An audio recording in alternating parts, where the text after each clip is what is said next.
할렐루야. 아멘. 할렐루야. 아멘. 사회적으로 명성이 꽤나 있는 부부가 어느 한날 미술관에 가게 됐습니다. 관람을 하는데, 그런데 남편이 어느 여성의 누드화 앞에서 넋을 잃고 가만히 서 있는 거예요. 아주 예쁜 여성의 중요한 부분 세 군데를 나뭇잎으로 살짝 덮어놓은 좀 야한 그런 그림이었어요. 아내가 민망해가지고 그 자리를 떠날 줄 모르니까 남편이 옷자락을 이제 질질 끕니다. 그만 보고 좀 가세요 라고 했더니 꿈쩍을 안 해요. 그 남편이 그 앞을 떠나지 않으니까 주변에 막 따가운 시선이 막 느껴지지 않습니까? 사람들의 시선. 그래서 아내가 안 되겠다 싶어서 뭔 얘기를 했어요. 귓속말로 뭘 얘기를 했더니 남편이 설득이 되어져서 그 자리를 떠나더래요. 무슨 얘기를 했을까요? 여보, 지금은 제발 가고 겨울에 한 번 더 옵시다. 그때는 나뭇잎도 낙엽이 돼 떨어져가 없을 거예요. 그제서야 발길을 옮겼답니다. 이 대목에서 웃지 못하면 어떻게 되죠? 제가 설명할 방법이 없습니다. 그거는 제가 강단에서 구체적으로 설명이 어려워요. 예술 작품이었으니까 참 덜합니다만은 민망한 그런 일이죠. 그런데 성경에 그 비슷한 내용이 기록되어 있어요. 자, 최초의 결혼식을 거행했습니다. 최초의 부부에 대한 기록이 오늘 본문인데, 창세기 2장인데, 근데 마지막 절 25절에 보니까 이렇게 나와요. 벌거벗었으나 부끄러워하지 아니하니라. 에덴 동산에 아담과 하와 두 사람이 나뭇잎을 가리지 않아도 벌거벗었는데 부끄러워하지 않았대요. 우리 생각에는 참 이 민망한 일인데도 부끄러워하지 않았대. 자, 오늘 본문에 최초의 사람 아담이 하와를 만나서 처음 프로포즈도 하고 결혼도 하고 그런 장면이 나옵니다. 자, 주례자가 누구이냐? 하나님이시죠. 2장 18절에 보니까 여호와 하나님이 이르시되 사람이 혼자 사는 것이 좋지 아니하니, 그러니까 아담이 혼자 있는 것이 좋지 않다고 여기신 분이 누구냐? 짝을 지어줘야겠다고 여기신 분이 누구냐? 하나님이신 거죠.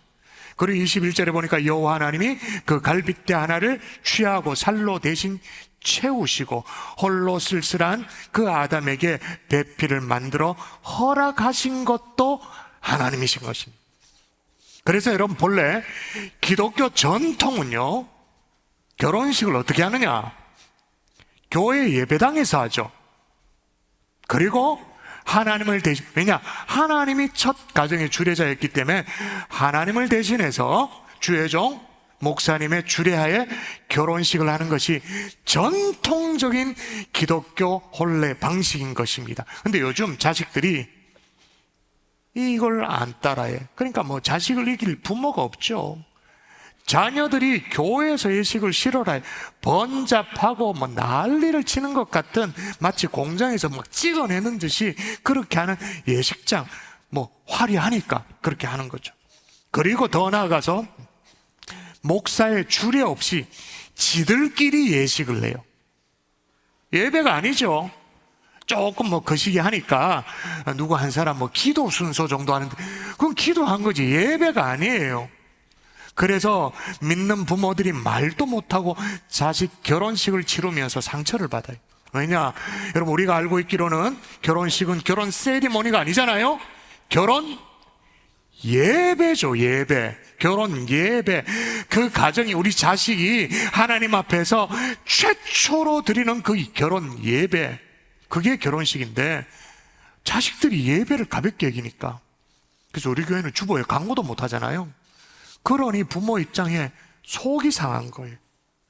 하여튼 하나님의 주례로 이렇게 탄생된 이 가정, 최초의 가정, 여러분, 이 가정을 향한 성경의 선언입니다. 같이 한번 읽어볼까요? 같이 읽습니다. 시작. 이러므로 남자가 부모를 떠나 그의 아내와 합하여 둘이 한 몸을 이룰지로다. 할렐루야. 근데 여러분, 오늘 본문에 그렇게 선언만 하고 끝난 게 아니라 부부가 뭐냐? 부부라니 이런 것이다 라고 아주 단적으로 얘기해 줍니다. 또 한 번 더 읽어볼까요? 같이 읽습니다. 시작. 아담과 그의 아내 두 사람이 벌거벗었으나 부끄러워하지 아니하니라. 예, 부부란 게 뭐냐? 두 사람이 벌거벗었으나 부끄러워하지 않는다. 이렇게 말하고 있어요. 또 여러분, 벌거벗음이 뭐 그렇게 중요한지 몰라도 오늘 보면 창세기 2장에 나오고 이제 넘어가서 3장에 보면 선악과를 따먹고 난 이후에 계속 언급되어지는 주제가 벌거벗음이에요.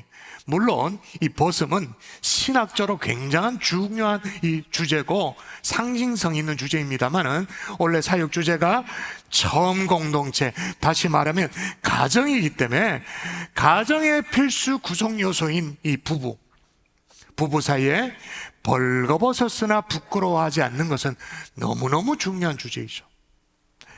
박재영 시인의 시 아내라는 시가 있습니다. 산문 비슷한 시인데 한번 들어보세요. 시입니다. 다름질을 하던 아내가 이야기를 하나 해 주겠단다.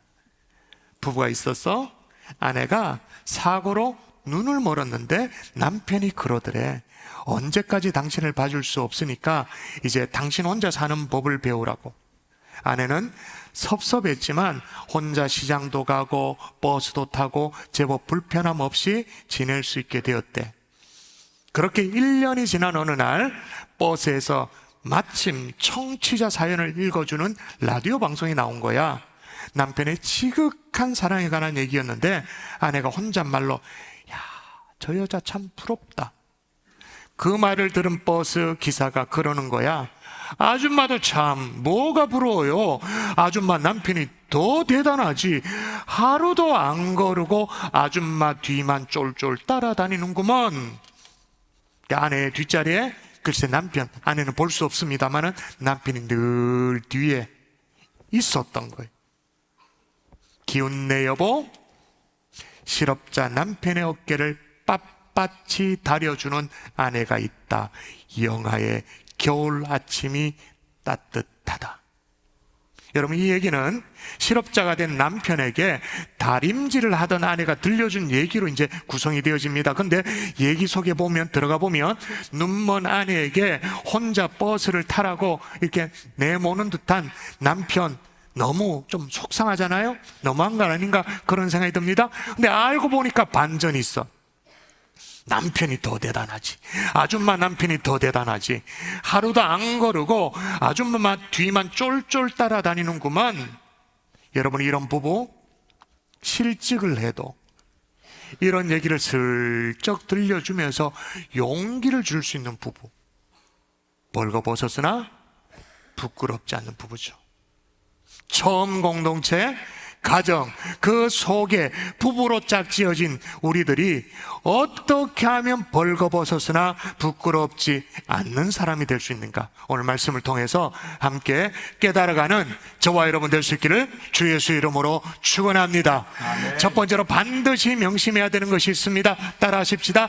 돕는 배필이다. 돕는 배필이다. 돕는 배필이다. 돕는 배필이다. 여러분, 처음 공동체 안에 부부로 부름받았다는 것이 뭘 의미하는지 잘 보세요. 성령 그대로 보세요. 같이 읽습니다. 시작.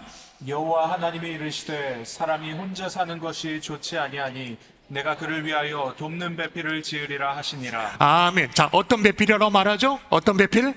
돕는 배필. 돕는 배필을 하나님이 지어줘야겠다라고 계획을 세우셨어요. 그러면 계획으로 끝났나? 아니, 실제로 아담을 깊게 잠들게 하고 그 갈빗대 하나를 취하여서 하와를 만드십니다. 근데 만드실 때도 어떻게, 왜 만들으셨다고 또 나옵니다. 아담이 돕는 배필이 없으므로 여호와 하나님이 아담을 깊이 잠들게 하시니 잠들매 그가 그 갈빗대 하나를 취하고 살로 대신 채우시고 돕는 배필이 없으므로 라고 나오죠. 여러분, 오늘 뭐 거창하게 막 신학적으로 그렇게 설교하지 마십시다. 여러분, 부부관계라는 게 생활이잖아요. 삶이잖아요. 그냥 상식으로 얘기해 보십시다. 여러분, 아셨나요? 우리를 부부로 짝지어 주신 것이 돕는 배필로 불러주셨다는 걸 여러분 아셨나요? 진짜 아셨나요? 여러분, 정말로 아셨다면 이 질문에도 여러분 대답해 보세요. 돕는 배필이라는 것이 상대, 그러니까 내 배우자에게 부족한 부분이 있다라는 말입니까? 아니면 완벽하단 말입니까? 돕는 배필이란 말은 좀 더 리얼하게 말하면 내 배우자에게 막 속 터지는 게 있다? 없다? 있다. 그러니 돕는 배필이 필요하죠. 속 터지는 게 없는데 왜 돕는 배필이 필요하겠어요? 돕는 배필로 나를 그 자리에 세웠다? 그 부분을 채우라고. 그 부족한 부분을 채우라고. 그 부족한 부분을 채우라고 하필 누구를 불러주셨는가? 나를. 그 정말 속 터지는 부분, 그 부분을 채우라고 누구를 불러주셨는가? 나를. 그런데 내가 그 역할을 제대로 못해.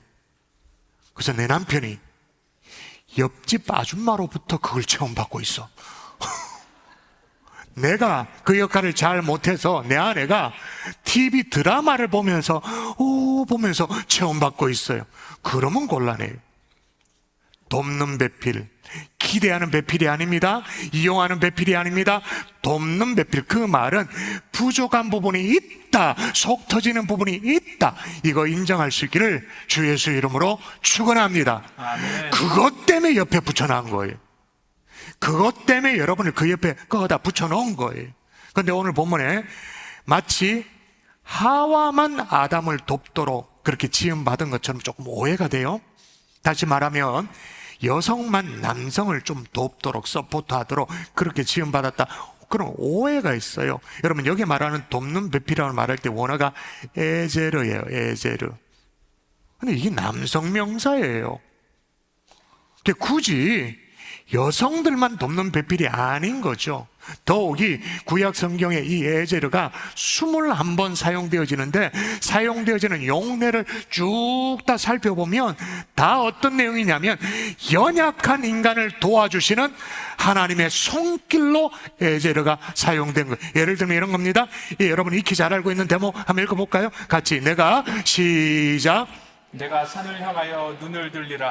나의 도움이 어디서 올까? 나의 도움은 천지를 지으신 여호와에게서로다. 아멘. 이런 도움, 이게 에제르, 돕는 배필인 거예요. 여호와 야곱의 하나님을 자기의 도움으로 삼으며 여호와 자기 하나님에게 자기의 소망을 두는 자는 복이 있도다. 그러니까 여러분, 우리는 흔히 생각하기를 좀 뭐랄까, 부수적인 존재로 돕는 배필, 그러니까 보조적인 의미, 도우미 같은 어시스트, 이런 의미로 생각하는 그런 게 아니고 하나님의 도우심, 신적 도우심, 에제르의 의미가 돕는 배필인 거예요. 여러분, 인생 살다 보면 우리 인생에 가로막길이 있잖아요. 걸림돌이 있죠. 장애물이 있습니다. 그 장애물을 치워주시는 하나님의 능력, 막다른 골목에서 막 쩔쩔 매고 있을 때 길을 만들어주시는 하나님의 사랑의 손길, 우리가 연약해서 넘어져 있을 때, 두려움에 빠져 있을 때 우리를 벌떡 일으켜 세워주시는 하나님의 도우심, 에제르, 이게 돕는 배필. 송구 영신 예배 때 제가 막 선포하다시피 여러분에게 소개한 말씀도 똑같은 맥락이에요. 하나님 우리의 피난처시요 힘이시니 환난 중에 만날 큰 도움이시니라. 여기에 도움도 에제르, 돕는 배필 같은 의미예요. 지금 제가 무슨 얘기를 계속하고 있어요? 하나님께서 신적 도움으로 나를 돕도록 내 곁에 붙여주신 것이 누구냐? 내 아내, 내 남편이란 거예요. 이걸 제대로 인정하셔야 벗었으나 부끄러워하지 않는 진짜 부부가 될 수 있는 거예요. 인정할 수 있기를 주의 이름으로 축복합니다. 그런데 그 도움이 어느 정도냐면 이 돕는 배필 에제르라고 말하는 이 단어에서 영어 단어가 나와요. 어떤 단어가 나오냐? 에센셜이라는 단어가 나오죠. 에센셜, 어떤 거죠? 필수적인, 극히 중요한, 본질적인, 그러니까 없어서는 안 되는 필수인. 예를 들면 우리 몸에도 필수 아미노산 반드시 필요합니다. 이건 외부에서 공급돼야 됩니다. 몸에서 만들어내질 못합니다. 이 필수 아미노산이 결핍되어지면 처음에는 막 피로를 느낍니다. 그 다음에는 면역력이 저하됩니다. 그 다음엔 병이 걸립니다. 더 심하면 사망에 이를 수도 있어요. 필수 아미노산 있으면 좀 도움되고 없으면 좀 아쉽고 그런 정도가 아니라 필수. 근데 중요한 것은 내 남편을 바라보면서, 내 아내를 바라보면서 에센셜하다라고 내가 못 느끼는데 어떡해? 돕는 아미노산 같은 그런 에제르, 돕는 배필이라는 것이 인정이 안 되는데 어떡해? 쳐다보면 그냥 열나고, 이 화상아, 내 인생 최대의 실수다. 내가 내 평생의 짐이고 그냥 덤탱이다, 이런 생각을 지울 수가 없어. 근데 어떡하잔 말이에요.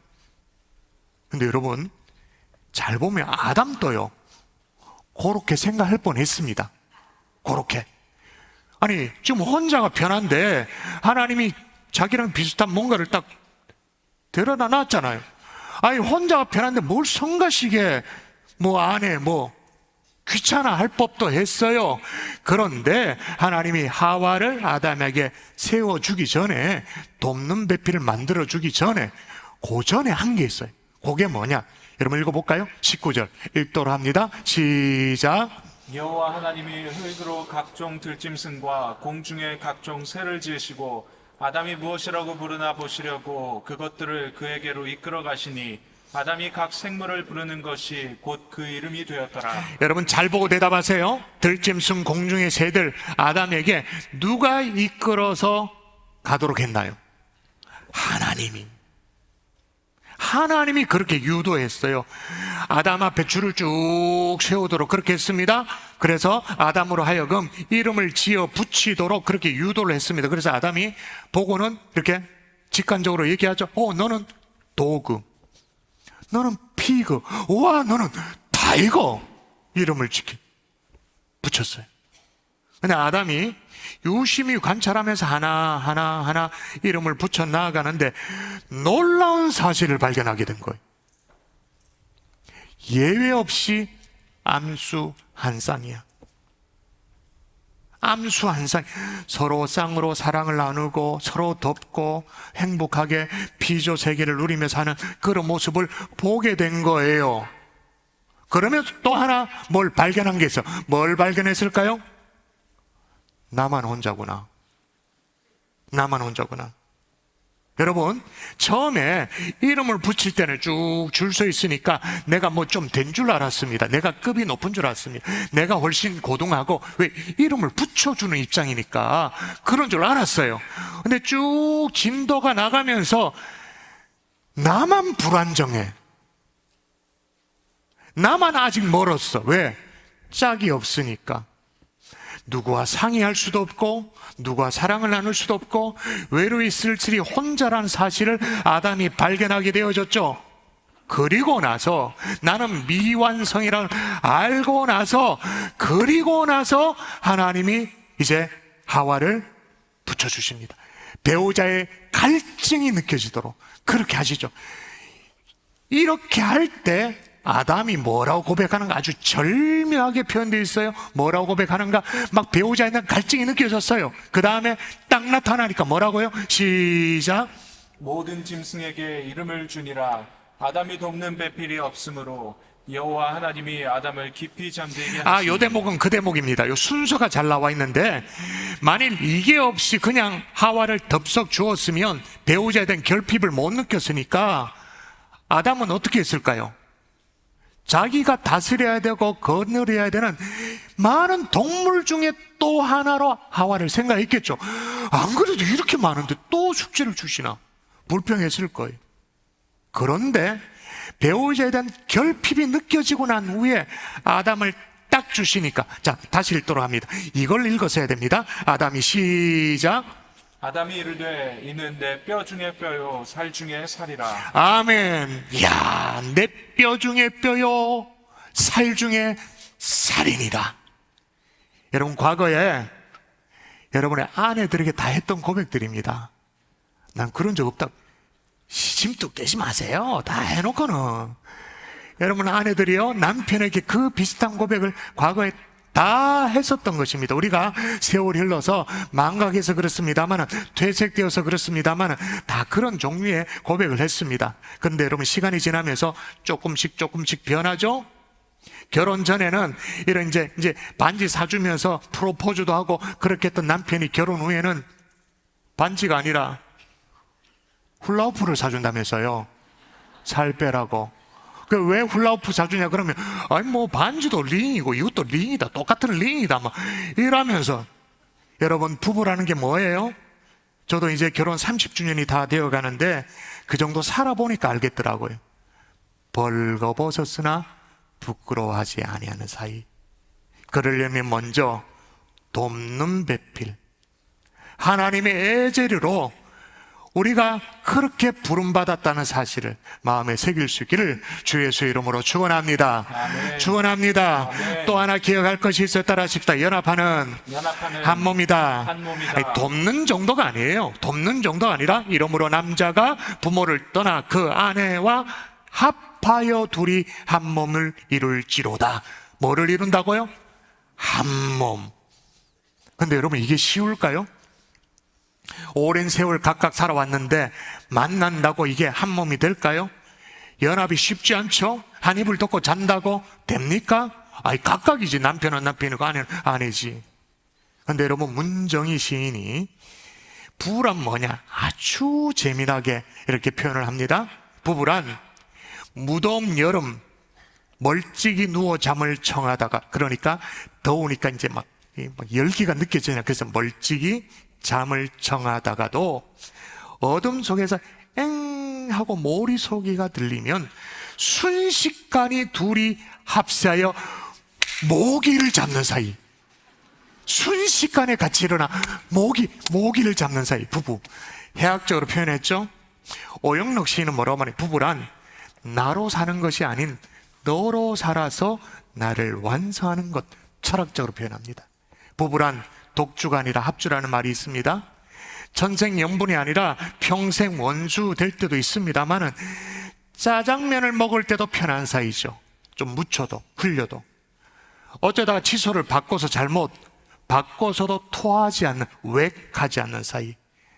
세월을 먹으면 먹을수록 서로에게 스며드는 사이, 닮아가는 사이. 얼굴도 닮아가고 말투도 닮아가는 사이인 거죠. 그렇다고 해서 연합이 잘 됩니까? 다시 말해서 한 몸 되는 하나됨이 잘 됩니까? 잘 안 되죠. 일단 처음에는 시도를 해봅니다. 시도를 해봤다가 잘 안 되면 무관심해져요. 예를 들면 부부가 자는 잠자리도 20대에는 부부가 이렇게 포개 잔다면서요. 30대는 부부가 마주보고 잔답니다. 40대에는 천정을 보고 그렇게 잔대요. 50대에는 등을 돌리고 잔대. 60대는 부부가 서로 다른 방 각각 달리 잔대요. 70대 부부는 어디서 자는지를 모른대요. 무관심한 거죠. 반대로 무관심하지 않으면 서로를 막 속박합니다. 최승호 시인이 쓴 오징어 부부라는 시, 아주 짧은 시인데 이렇게 적혀져 있어요. 그 오징어 부부는 사랑한다고 말하면서 부둥켜 안고 서로 목을 조르는 습관이 있다. 다시요. 그 오징어 부부는 서로 사랑한다고 말하면서 부둥켜 안고 서로 목을 조르는 버릇이 있다. 오징어 부부가 사랑한다고 말은 해요. 그런데 그 많은 발로 서로 목을 조르고 있는 장면, 여러분 상상해 보세요. 그런 모습이 우리의 모습일 때도 있는 거죠. 사랑이란 이름으로 행해지는 폭력인 거죠. 대부분의 부부가 사랑하지 않아서도 깨어집니다만 너무 지나치게 사랑해서 깨어지는 부부도 있어요. 사랑한다고 말하는데 하루에 막 수십 통씩 전화를 해. 카톡에 바로바로 답을 안 달면 싸움이 나. 일거수일투족을 감시하듯이 막 캐물어요. 이쯤 되어지면 사랑이 아니고 이건 구속이죠. 그래서 연합을 하려면 반드시 필요한 게 있어요. 헌신이에요. 부부간의 헌신, 희생이 필요해요. 배우자를 향한 희생이 필요해요. 그래서 주님이 이렇게 가르쳐 줍니다. 같이 한번 읽어볼까요? 같이. 남편들아, 시작. 남편들아 아내 사랑하기를 그리스도께서 교회를 사랑하시고 그 교회를 위하여 자신을 주심 같이 하라. 남편들에게 아내를 사랑하라 그렇게 말합니다. 근데 어떻게 사랑하라고요? 그리스도께서 교회를 사랑하시고 그 교회를 위하여 자신을 주심 같이 하라. 자신을 주심, 십자가, 헌신이죠. 희생이죠. 부부가 연합하여 둘이 한 몸이 되기를 정말로 원하다면 희생할 수 있어야 돼요. 헌신할 수 있어야 돼요. 자, 부부 사이에 연합을 이룹니다. 필요한 헌신도 합니다. 희생도 합니다. 그러면 뭐가 실현되어지느냐? 오늘 본문이 정확하게 길래요. 읽을까요? 다시 읽습니다. 시작. 아담과 그의 아내 두 사람이 벌거벗었으나 부끄러워하지 아니하니라. 따라 하십시다. 벌거벗었으나 벌거벗었으나 부끄러워하지 아니하니라. 부끄러워하지 아니하니라. 여러분, 오늘 본문에 다른 사람, 두 사람, 아담과 남자, 여자가 하나님의 주례로 결혼을 했습니다. 가정을 꾸렸습니다. 어떻게 살았을까요? 궁금하죠? 에덴 동산 지구촌에 단 한 명의 남자, 단 한 명의 여자 만났으니 한눈 팔지는 않을 것 같아. 그렇다고 해서 부부싸움을 안 했을까요? 했겠죠. 그러나 오늘 아담과 하가 어떻게 살았을까? 굉장히 짧지만 임팩트 있게 우리에게 한마디로 전해줘요. 벌거벗었으나 부끄러워하지 아니하니라. 참 참한 여인이 있었습니다. 참 착하고 고운 여인이었어요. 근데 이 여자분에게는 컴플렉스가 하나 있었어요. 그게 뭐냐면 눈썹이 없는 거예요. 여러분, 눈썹이 없으면 좀 이상합니다. 이상해요. 좀 이상하잖아요. 지금 제가 이상하네, 그죠? 이상하잖아. 이 눈썹이 없으니까 사람이 아픈 것 같고 이상하니까 이 눈썹 핸드캡을 감추기 위해 가지고 짙은 화장으로 눈썹을 그렸어요. 그러던 중에 어떤 사랑하는 남자를 만나서 이제 애정이 싹 트고 결혼까지 하게 되어졌죠. 근데 이 여인은 이 핸디캡을 계속 감추고 싶은 거예요. 왜냐하면 이 약점이 들통나면 내 아내의 사랑이 식을지도 모른다는 그런 불안감이 있었기 때문에 핸디캡이란 그런 거잖아. 아무것도 아닌데 굉장히 자기는 크게 생각하는 거잖아. 노심초사했어요. 그렇게 세월이 3년 지났습니다. 근데 이들 부부에게 고난이 닥쳤어요. 남편의 사업이 망했어요. 그래서 밑바닥부터 다시 시작해야 되는데 그 옛날에 했던 연탄 배달, 이걸 시작한 거예요. 남편은 앞에서 막 끌고 아내는 리어카 같은 데 이제 뒤에서 막 밀고 그러면서 열심히 배달을 했습니다. 하루는 가파른 언덕길을 이렇게 올라서 산 꼭대기에 있는 집에 이제 배달을 가는데 언덕길을 오르는데 막 피지땀이 막 쏟아지는 거예요. 그리고 이제 그날이 또 봄날이어서 바람이 살랑살랑 부는데 앞에 있는 남편은 모르겠습니다만 뒤에 끌고 가는, 밀고 가는 이 아내의 얼굴에 바람이 불어서 그 검정, 연탄 검정이 얼굴에 다 묻고 안 그래도 땀이 나니까 막 덕지덕지 되어지는 거예요. 얼마나 답답해요. 근데 이걸 닦을 수가 없어. 왜? 눈썹이 지워질까봐. 그러니 뭐 시커먼으로 있는 거죠. 그런데 남편이 리어카를 세워놓고 아내에게 다가와서 목에 두른 이 수건을 가지고 이제 아내의 얼굴을 닦아줘요. 근데 희한하죠.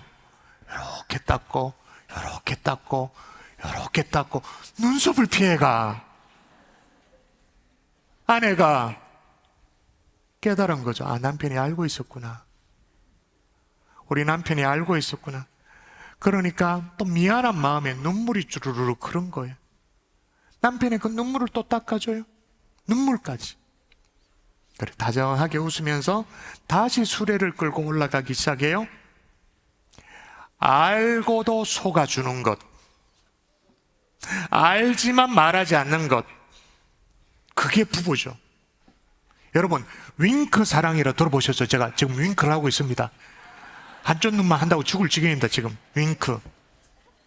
윙크 사랑, 윙크는 한쪽 눈은 감는 것은 감은 눈으로 당신의 단점은 덮고 뜬 눈으로, 한쪽 눈 뜬 눈으로 당신의 장점을 보겠다라는 것이 윙크 사랑이에요. 근데 우리가 윙크 사랑이 아니라 두 눈을 막 부릅뜨고 그것도 모자라서 현미경까지 가져다가 맨날 막 살피면 거기에 배겨날 사람이 누가 있어요? 우리가 다 돕는 배필이 필요한 사람으로 약점이 있고 흠이 있는데 현미경으로 검사의 시선으로 들여다보면 배겨낼 사람이 없죠. 여러분, 부부간의 호칭이 뭡니까? 여러분 어떻게 부부간에 불러요? 여보? 뭐 이렇게 부릅니까? 당신? 그렇게 부릅니까? 근데 그 의미를 아십니까? 여보는 원래 순수 우리나라 말 한글이죠. 여기보라는 그 말입니다만은, 그러나 그걸 한자로 풀면 더 의미가 깊어져요. 한자로 풀면 어떻게 돼요? 같을 여의 보배보예요. 그러니까 어떻게 되냐? 보배와 같은 존재, 여보가 되어지죠. 그럼 당신은 뭘까요? 당연할 당, 그리고 몸신. 당연히 내 몸과 같은 존재라는 의미가 당신이에요. 그런 의미로 여러분 부르고 계신가요? 아니구나.